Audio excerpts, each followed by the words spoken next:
Hey gang, this is an introductory video to object audio in QLab 5. I'm going to cover three things. I'm going to cover what is object audio and why might you care, very briefly. I'll talk about how do you set up an object audio map in QLab 5. And then finally we'll talk about how to use that map in your cues. All right, let's get to it.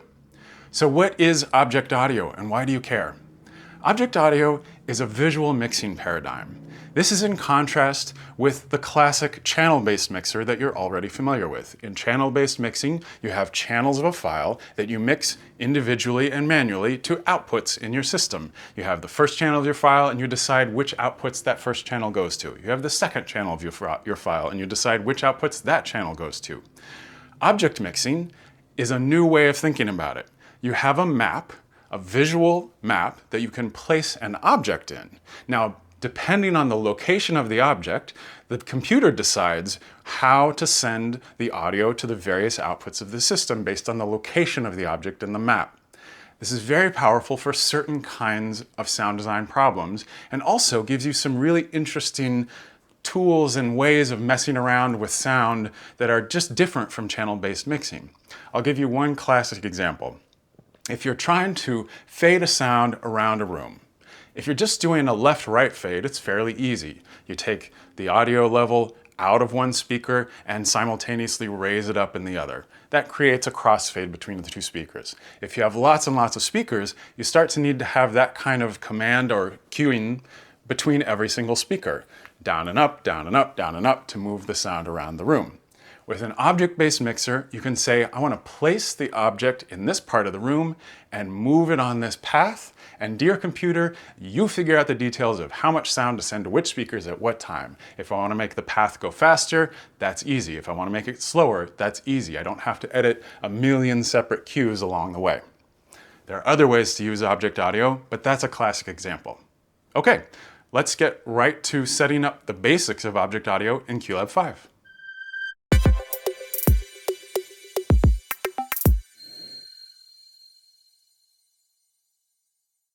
So, how do we set up object audio in QLab?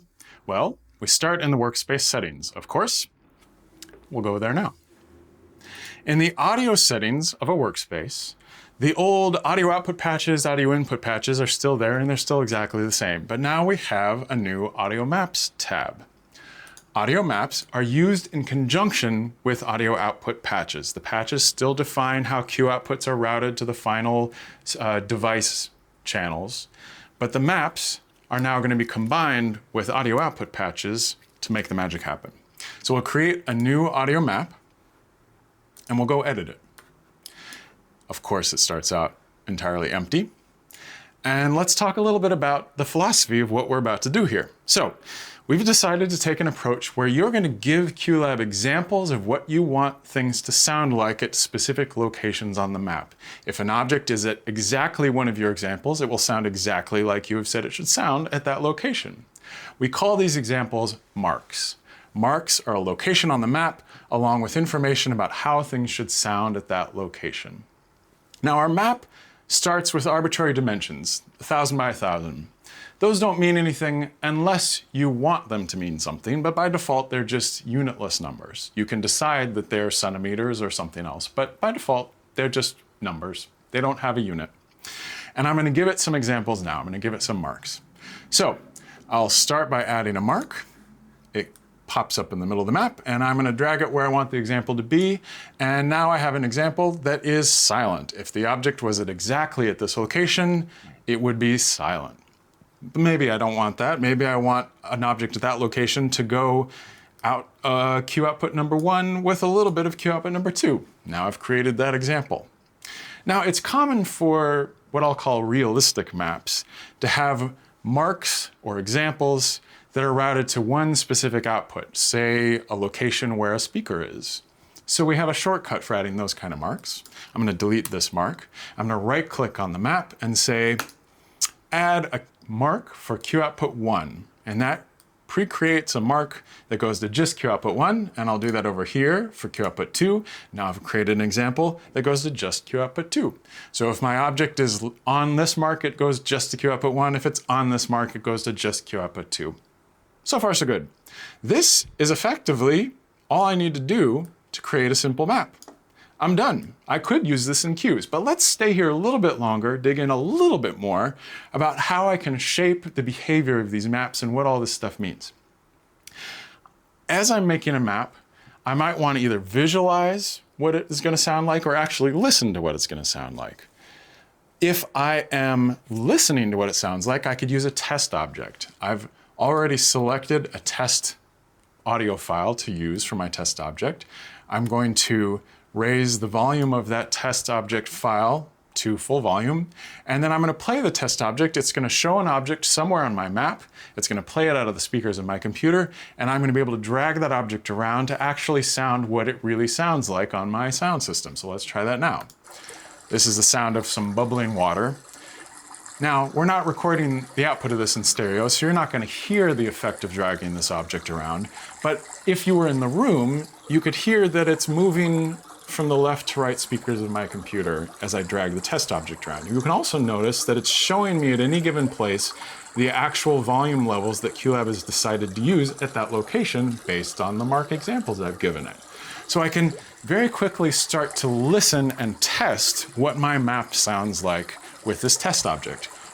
Or if I don't want to use my ears, but I still want to visualize and shape it a different way, I have a heat map.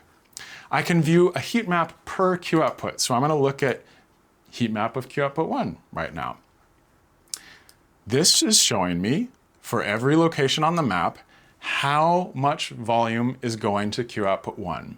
The lightest color is between 0 and -3 decibels of volume is going to Q output 1, and then each shade of this pink and purple color goes down by 3 decibels. If I hold down the Option key and hold my mouse over the map, I can explore the actual volume levels at the specific location of the mouse. Super helpful in exploring why does it sound like this at this location. I'll just hold my Option key down and then look down here and say, oh, it's a little hotter on Q output 2 than I was expecting there, or something like that. These are my basic tools for understanding what this map is going to sound like. I have some other tools for shaping how it will behave. Each mark has parameters like gravity, shadow. There's this thing called a filter that I haven't talked about yet. I'm going to get into those in a more advanced setting up a map topic in a later video. For now, we've done the basics of creating a basic left-right panner map. And I can visualize Q output 2, Q output 1. I can see that there is a equal power fade between them. And I have a simple left-right panner. Now, if I were creating a realistic map, I might drag an image file in here of the blueprints of my theater and put a mark at each actual speaker location and create a map very quickly of like a real physical space that way. But I've created this more abstract map of a left-right panner, and we'll just stick with that for now. Okay, we've set up a very simple map, and now we'll talk about how we use it in queues. Okay, we've created a basic map. Now let's use it in some queues and see how that works. We're going to start with your simple, straightforward audio queue. And as we look at the inspector for this queue, you'll see there's a new tab here, the Objects tab. But before we look at the Objects tab, let's take 1 second to look at the classic Levels tab that you're already familiar with. One thing that's new about this is that it has this dog ear in the corner. Now that new dog ear is saying, this tab is configured in such a way that this queue will play sound based on the information in this tab. Because we now have 2 different tabs that mix audio, we want to tell you if audio could be coming out of this queue from either of the mixing interfaces, the Levels mixing interface or the Objects mixing interface, since you can use both of them at the same time. Now, by default, Levels tab just routes input 1 to output 1 and input 2 to output 2. But since we want to focus on the Objects tab, let's get rid of this mixing. So I'm going to remove the routing for the classic Levels mixer, and you'll see that the dog ear goes away. And now let's go take a look at the new Objects tab. Starts out empty. Let's pick our map that we just made, our simple stereo panner map. It shows me the map. Now I need to create an object inside this queue to send the audio from the file to the object. So I'll add an object, pops up in the middle, and we see this matrix mixer show up here in the Objects tab as well. This is how we route the channels of the file now to objects. This is no longer routing directly to Q outputs, it's routing to objects, and the objects are being placed on the map. And then the map will eventually route the audio to the Q outputs. So far so good. So I'm going to route the channels of this file, both channels, to object A. I can rename the object if I want. My cool object. And then I can place it where I want it to start playing in my map. And that's it. If I were to play this cue, it's the sound of some bubbling stream again. Now I've routed my cool object to this location in my map. I'm going to make this simpler name again. That's it for placing an object on the map. But if we want to do something more interesting with it, we need, you guessed it, a fade cue. So we want to change things about this cue once it's playing. And I'm going to leave it, I'm going to have this cue loop for a while. And then I'm going to make it quieter so we don't have to listen to it. Now, I want to change things about it while it's playing. Let's use our fade cue. I'm going to add a fade cue. I'm going to have it target my audio cue. You can see that by default, it's not making any assumptions about what I want to fade. I have to tell it what things I want to fade. I could fade the routing of the target audio cue. I could fade different channels of the file to different objects in the cue. But in this case, I'm just going to fade the path of the object. So I've selected the object I want to fade, and I'm going to draw a path that I want it to take. I'm going to do this like Z path.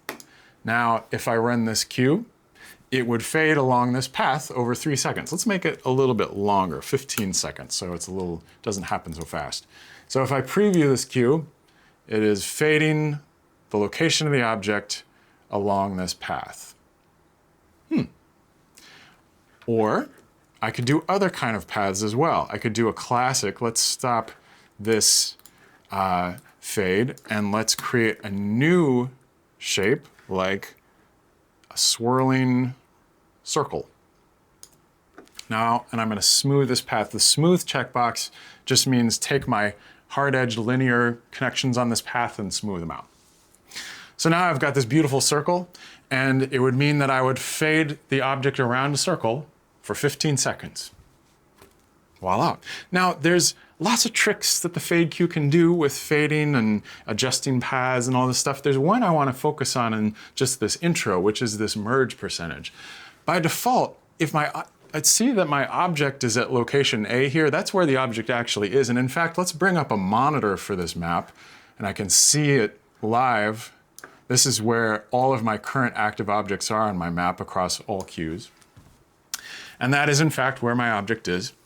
And my fade cue here, I could draw my path so that it starts there, but maybe I don't know for sure where the object is going to be when this fade cue starts, and I don't want it to just snap into location at the beginning of the fade.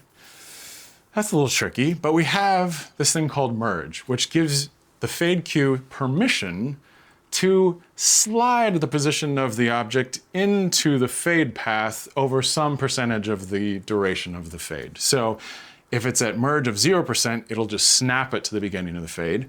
But if I give it a little more wiggle room, let's say I tell it for the first 25% of this fade, if you're not in the starting position of this fade, you get that amount of time to like slide into place and get on track, right? So this green path shows me the merge path it will currently take, since it's in this location, how it will join up with the path of the fade. And then it will continue along the rest of the path.